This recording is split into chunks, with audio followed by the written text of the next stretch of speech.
Pembukaan yang langka dilakukan oleh Hikaru Nakamura, yaitu pembukaan Reti, dibalas ataupun ditanggapi oleh Ali Reza Firoja, Grandmaster muda asal Prancis dengan sempurna.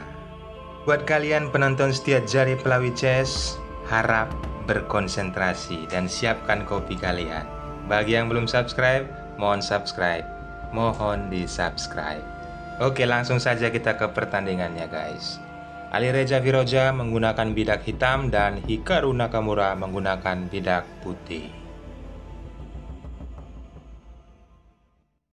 Seperti yang saya katakan di awal, kali ini Hikaru Nakamura membuka dengan langkah kuda ke F3, sehingga terbentuklah pembukaan Reti dan balasan Firoja pion D2 langkah. Lalu Hikaru menaikkan pion E1 langkah dan kuda ke F6. Kali ini pion C dinaikkan 2 langkah mengajak pertukaran, tetapi Firoja menolak, lebih mempertahankan dan menaikkan pion E1 langkah. Karena hal itu, Hikaru juga menaikkan pion B1 langkah, membackup saling menjaga pion. Dan kali ini pion C dinaikkan 2 langkah oleh Ali Reza Firoja, dan kali ini Hikaru menaikkan gajah ke B2. Setelah Ali Reza menaikkan kuda ke C6, maka Hikaru memakan pion kali pion. Dan kali ini, hal yang sama dilakukan oleh Ali Reza Firoja, memukul pion D dengan pion E. Terlihat teman-teman, pion center yang dimiliki Ali Reza sudah kosong ya, maka peluang itu dimanfaatkan oleh Hikaru Nakamura. Mengepin kuda, dan kali ini gajah mengantisipasi backupan dari pion C. Rokade terjadi dan balasan yang sama dilakukan oleh Ali Reza Firoja. Teman-teman, bisa kita melihat fokus pada jalur E teman-teman, di mana pion center salah satu dari pion yang dimiliki Ali Reza sudah tidak ada. Dengan kata lain, akan terjadi pertempuran ataupun serangan yang dahsyat dari kedua pemain. Bisa dibilang sisi kanan dari pertahanan menteri sudah sedikit kelihatan terbuka. Jadi, lancaran serangan yang akan dilakukan oleh kedua pemain sepertinya agak kelihatan ya teman-teman. Apalagi pada saat ini gajah diturunkan ke C7.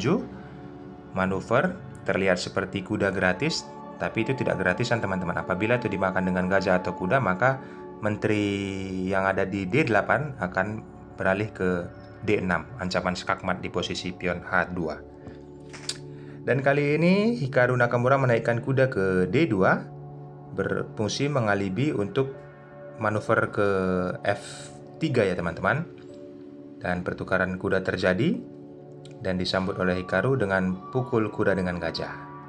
Benar saja, menteri telah dinaikkan, ada ancaman skakmat, mengantisipasinya hanya dengan pion G1 langkah, sesederhana itu. Dan kali ini gajah manuver untuk mengancam posisi kuda, dan pion A dinaikkan 1 langkah, menghambat pergerakan gajah. Jika kita bisa melihat teman-teman, apa yang dilakukan oleh strategi Ali Reza Firoja itu sedikit agak terlihat ya teman-teman, seperti serangan yang dilakukan 1 atau 2 langkah ke depan. Jadi agak kelihatan teman-teman. Makanya di sini kita bisa melihat Ali Reza Firoja berupaya untuk menyederhanakan permainan, mengajak pertukaran perwira. Dan menteri diancam sudah menyatu dengan benteng di jalur E. Dan kali ini benteng C dikuasain oleh Ali Reza Firoja. Dan lagi-lagi Hikaru mengajak pertukaran dan di backup oleh gajah. Teman-teman bisa melihat di sini apa yang dilakukan oleh Hikaru ini teman-teman, karena dia tidak mempunyai pilihan ya. Sedikit agak terbuka seperti yang saya katakan tadi, serangan yang dilakukan akan terbaca teman-teman jika posisinya seperti ini. Apalagi kedua pion sudah terbuka, pion E dan pion C. Nah, kali ini kuda menghindari. Tadi awalnya dia menawarkan diri ya teman-teman. Dia lebih memanuver kali ini sepertinya ke H3. Atau bisa juga kali ini giliran Ali Reza yang akan pukul gajah apabila Hikaru tidak memakannya teman-teman. Tadi dia lebih mementingkan gajah daripada kuda, tapi berubah pikiran karena posisi untuk menyerang saat ini lebih menggunakan kuda, lebih strategis ya. Kelihatan teman-teman, kali ini gajah pukul gajah dan menteri pukul gajah. Seperti yang saya katakan teman-teman, lebih nyaman Ali Reza kali ini menggunakan kudanya untuk menyerang ya. Kali ini sudah posisi skak dan ini danger position teman-teman. Danger position. Kalian bisa tebak langkah pose video ini untuk langkah yang dilakukan oleh Ali Reza Firoja. Termasuk sangat cerdik teman-teman. Ini jebakan teman-teman. Kalian bisa pause. Oke, kita sesuaikan. Benteng ke C2. Posisi skak dan apa yang terjadi teman-teman bisa melihat.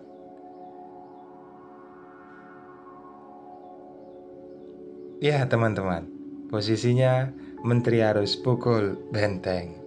Dan kali ini Menteri telah ditukar dengan benteng teman-teman. Dan posisinya kali ini Raja memakan kuda.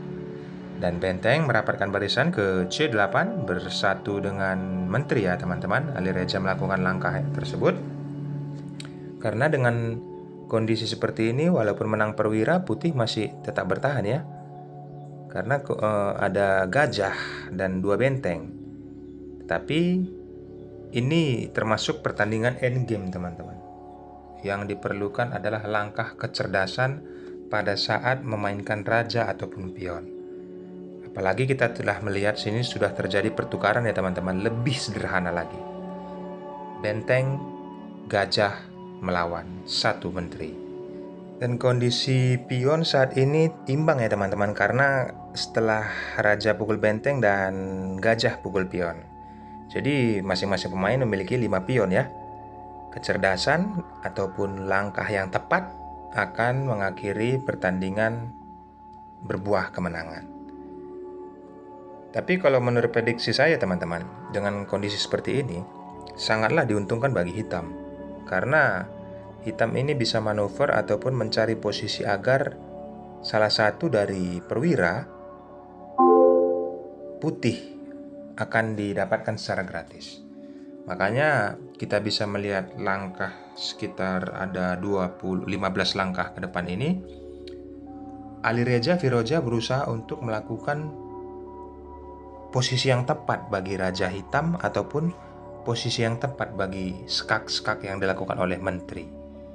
Teman-teman bisa melihat kali ini harus ada bantuan dari Raja, sebab perwira yang lain sudah tidak ada teman-teman. Maka dari itu Raja Hitam ataupun yang dimiliki oleh Ali Reza Firoja harus aktif dan menghindari kotak hitam ya, karena gajah yang dimiliki oleh Hikaru Nakamura berada di gajah hitam. Sepertinya terlihat pengajakan pertukaran pion dan tentu saja dilayanin sekaligus skak ya teman-teman. Tidak mungkin raja menjauh dari benteng sekaligus menjaga benteng.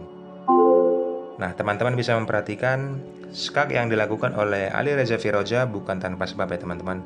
Tapi di sini mencari tempo ataupun mencari posisi yang tepat agar salah satu dari perwira ataupun kondisi raja bisa terdesak. Nah, sebenarnya itu pion yang di A3 sudah bisa didapatkan dengan cara gratis ya teman-teman. Tetapi posisi yang diinginkan Ali Reza Firoja, Raja Putih ini harus berada di tempat yang tidak nyaman. Setelah raja dinaikkan, maka dia skak kembali. Dan seperti yang saya katakan tadi teman-teman, sebelum dia memakan pion A3, dia harus menempatkan posisi Raja Putih ini di tempat yang tidak nyaman. Nah, makanya dia berusaha tarik skak ataupun menggeser rajanya. Jika kita lihat di sini, gajah hitam ataupun gajah yang dimiliki oleh Hikaru tidak bisa aktif ya teman-teman. Karena kedua pion ada di D dan B itu berada di kotak putih. Beberapa kali skak, tetapi tidak sampai pengulangan 3 kali ya teman-teman. Karena dia pun juga mengetahui apabila sampai 3 kali pengulangan maka pertandingan akan remis ya. Maka dari itu dia di sini berusaha untuk mencari position. Hal yang dilakukan oleh putih, Hikaru, apa jari pelawi chess? Tidak bisa teman-teman. Dia hanya bisa bertahan, menerima apa yang diinginkan oleh Ali Reza Firoja. Karena dia memiliki menteri. Nah, dengan kondisi benteng dan raja telah satu baris ya, di posisi 2 dia memakan pion A3 teman-teman. Dan kali ini menteri juga aktif untuk mengambil posisi agar raja bisa maju ke depan membantu serangan. Benar saja, pusing ya teman-teman. Jika kita menghadapi menteri ini, memang kondisinya tidaklah mudah. Karena dia bisa manuver ya kemana yang dia mau teman-teman.